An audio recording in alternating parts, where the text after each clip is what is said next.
Hello guys, welcome to my YouTube channel. কেমন আছো তোমরা?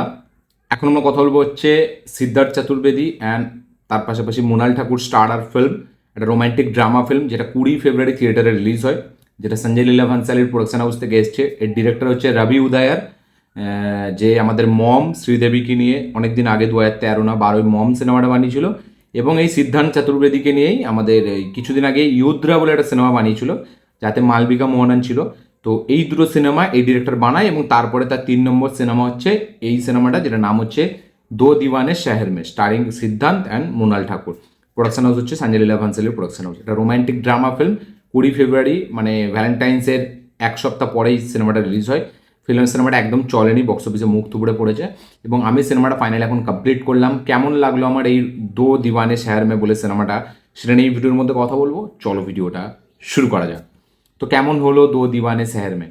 এক লাইনে যদি আমি এই ফিল্মটাকে রিভিউ করি, আমার কাছে এই ফিল্মটা একটা ফিল গুড মুভি, একটা টাইম পাসের জন্য ওয়ান টাইম ওয়াচ।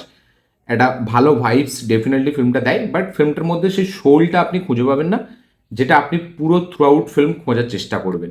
মানে এই ফিল্মের মোমেন্টসগুলো ডেফিনেটলি কিছু কিছু মোমেন্টস আছে যেগুলো আপনি সত্যিই মজা পাবেন, এবং খুব একটা আলাদা অনুভূতি আপনার মধ্যে জাগবে, একটা দারুণ ভাইবস এই ফিল্মটা দিতে পারে। এবং ফিল্মের যে মিউজিকটা আছে, মিউজিকটা আমি বলবো না খুব, গানগুলো আমার অতটা ভালো লাগেনি, বাট এই যে ব্যাকগ্রাউন্ড মিউজিক যেটা আছে, সেটা যেই যেই জায়গায় যেভাবে সেখানে প্লেসমেন্টগুলো করেছে, তো কিছু কিছু জায়গায় ডেফিনেটলি সেটা একটা ভাইবস ক্রিয়েট করে, ঠিক আছে। এবং পারফরমেন্সের যদি কথা বলি, আমি এখানে সিদ্ধার্থ চতুর্বেদী বা মৃণাল ঠাকুরকে দেখতে খুব ভালো লাগে, এবং মৃণাল ঠাকুর পারফরমেন্সও বেশ ভালোই দিয়েছে। সিদ্ধার্থ চতুর্বেদী মানে তাকে যেরকম ক্যারেক্টার দেওয়া হয়েছে, সেই ক্যারেক্টারটা হিসেবে সে তার পারফরমেন্স যথেষ্ট ভালোভাবেই দিয়েছে।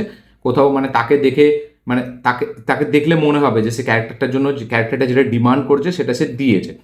পারফরমেন্স তবেই আমি বলবো বেশ ভালোই লেগেছে আমার, কারোর পারফরমেন্স এখানে খারাপ লাগেনি। এবং ফিল্মটা কাইন্ড অফ একটা এন্টারটেনমেন্টও প্রোভাইড করে, ঠিক আছে, প্রথম থেকে। বাট এই ফিল্মটা কোনো জিনিসে না স্টিক থাকে না। মানে একটা ধরুন একটা ব্রেকআপের সিকোয়েন্স দেখাচ্ছে, তো সেই সিকোয়েন্সটা খুব হার্ড হিটিং না, বা খুব ইমোশনাল করে দেবে না আপনাকে।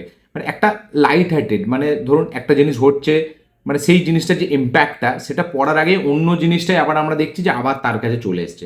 তো এই ফিল্মের যে একটা ব্রিদিং স্পেস যেটা দেবে, সেই ব্রিদিং স্পেসটা আমার মনে হয় না, মানে এই যে এদের সম্পর্কের মধ্যে যে টানাপোড়াটা যখন মাঝখানে আসছে, সেই যে ব্রিদিং স্পেস সেটা কোথাও দিচ্ছে না। মানে লাইক এখানে একটা ব্রেকআপের সিকোয়েন্স দেখছি আমরা, সেখানে ব্রেকআপ হচ্ছে, একটা গান হচ্ছে, তারপরে সিকোয়েন্সটা আমরা দেখছি যে তারা আবার একসাথে হয়ে যাচ্ছে, ঠিক আছে। মানে হুট করে চলে আসছে, হুট করে কল ধরে নিচ্ছে, তো আপনার মনে হবে যে মানে ঠিক অ্যাটাচটা ঠিকভাবে রাখতে পারছে না আপনার সাথে, কানেকশনটা ঠিক মতো বসাতে পারছে না।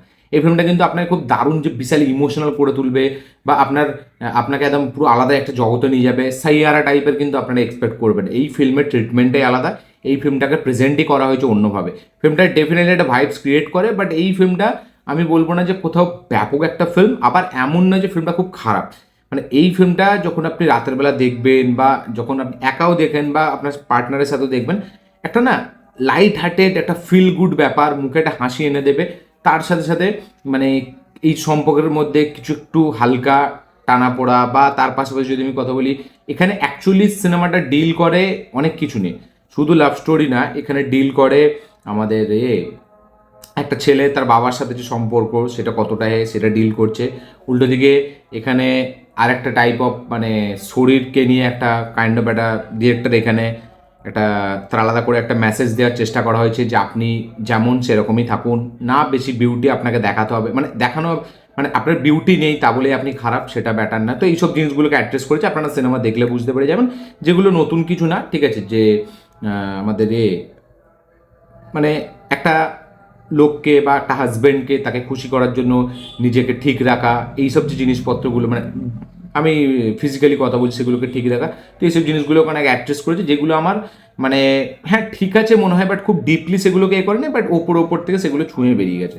ফিল্মের মিউজিক যেরকম বললাম, যে মিউজিকটা আমার ওকে ওকে লেগেছে, বাট ব্যাকগ্রাউন্ড মিউজিকের কাজ খুব ভালো। হ্যাঁ, পার্টিকুলারলি একটা দুটো মুভমেন্টস আছে ফিল্মটার, যেটা কিন্তু সত্যি বেশ ব্যাপক আপনাকে মানে লাগবে, সারপ্রাইজিং, বেশ আপনার একটা দেখতে বেশ ভালো লাগবে। এবং যেভাবে মানে শহরটাকে দেখিয়েছে, সেখানে যেভাবে বৃষ্টি হচ্ছে, এরা দুজন যেভাবে একটা ঘুরতে যাচ্ছে একটা জায়গায়, তো সেটা একটা বেশ আপনাকেও না একটা আলাদা জগতে আলাদা একটা মানে একটা ট্রান্সপোর্ট করে অন্য জায়গায় নিয়ে যাবে, ঠিক আছে, যেটা বেশ ভালো লাগে। এবং এই একমাত্রই জিনিস যেইটা আমার এই ফিল্মে সব থেকে বেশি ভালো লেগেছে, যে ভাইবসটা পুরো থ্রু আউট ফিল্ম মেনটেন রাখে এবং একটা না বেশ হেভি একটা জিনিস আপনাকে মানে প্রোভাইড করবে। গল্পতে অ্যাজ সাচ সেরকম কিছুই নেই, বা এখানে যদি আমি বলি ইমোশনালি ফিল্মটা খুব একটা হেভি স্ট্রং না, ঠিক খুব ইমোশনাল না ফিল্মটা, ইমোশনটাও খুব একটা হেভিভাবে সব জায়গায় মানে ব্যাপক যে প্লেসমেন্ট করেছে সেরকম না, ইমোশনটা আপনি অতটা সব জায়গায় ফিল করতে পারবেন না, but at the same time আপনাকে ছুঁয়ে ছুঁয়ে যাবে, ঠিক আছে।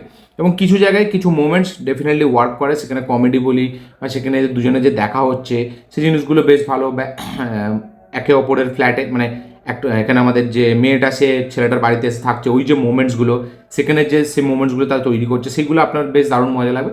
তো এটা light hearted feel good movie এটাকে আমি বলবো, ঠিক আছে। মানে এটা খুব অত্যাধিক যে ইমোশনাল করে দেবে একটা সিনেমা, বা সিনেমার যে ব্যাপক গান আপনাকে বিশাল মজা দিয়ে দেবে, আপনি কেঁদে ফেলবেন, ঠিক আছে, বা খুব হার্ড হিটিং কিছু মুভমেন্টস, ঠিক আছে, বা আমি যদি বলি এখানে মানে এমন কিছু মুহূর্ত যেগুলো মানে দেখে আপনার পার্টনারের কথা দেখে মানে কি, যেমন সাইয়ারার কথা আমি টিপিক্যালি, বা আশিকি টু এর কথা যদি আমি বলি, বা এইদিকে যদি আমি এই যে মেট্রো ইন্দোনেশ সিনেমাটার কথা যদি বলি, তো ওই রকম টাইপ অফ মানে অতটা ডিপ এই ফিল্মটা যায় না, অতটা হার্ড এই ফিল্মটা যায় না, ঠিক আছে। এই ফিল্মটা খুব লাইট হার্টেডলি একদম নর্মাল ওয়েতে ডিল করে জিনিসগুলোকে, এবং এটা বেশ দারুণ একটা অ্যাটমসফিয়ারের সাথে একটা ফিল গুড ভাইবস এই ফিল্মটা নিয়ে আসে।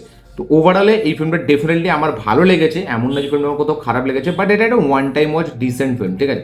এটা কোথাও ব্যাপক একটা কিছু না, ঠিক আছে। এবং তার পাশাপাশি যে ফিল্মটা কোথাও কি খারাপ লাগবে আপনার সেটাও না, আপনি কিন্তু ফ্যামিলি সহ ফিল্মটাকে দেখতে পারেন। এবং তার পাশাপাশি মানে আপনি যদি পার্টনারের সাথে দেখেন তাহলে কিন্তু বেশ ভালো একটা টাইম পাসের মুভি এটা। মানে আপনি থ্রু আউট যদি থিয়েটারও দেখেন আপনার পার্টনারকে নিয়ে, তো খুব আপনি এনজয়, একটা দারুণ ভাইবস, আপনার একটা দারুণ মুহূর্ত কাটবে এই সিনেমাটা। মানে কিছুটা এন্টারটেইন ডেফিনেটলি এই সিনেমাটা করে, আবার খুব যে ব্যাপক মানে কিছু আপনি পাবেন সেটাও না।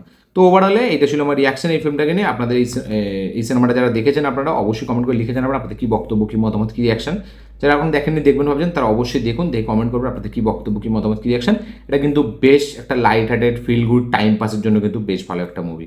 তো আপনারা দেখতে পারেন, এবং কী বক্তব্য আপনাদের অবশ্যই শেয়ার করবেন। এই ছিল আমার রিয়াকশন। ভিডিওটা ভালো লাগে থাকলে লাইক শেয়ার কমেন্ট করে দেবেন, চ্যানেল নতুন হলে চ্যানেলটিকে সাবস্ক্রাইব করবেন, বেল আইকনটি প্রেস করতে ভুলবেন না। দেখা হচ্ছে পরের ভিডিওতে, ততক্ষণের জন্য।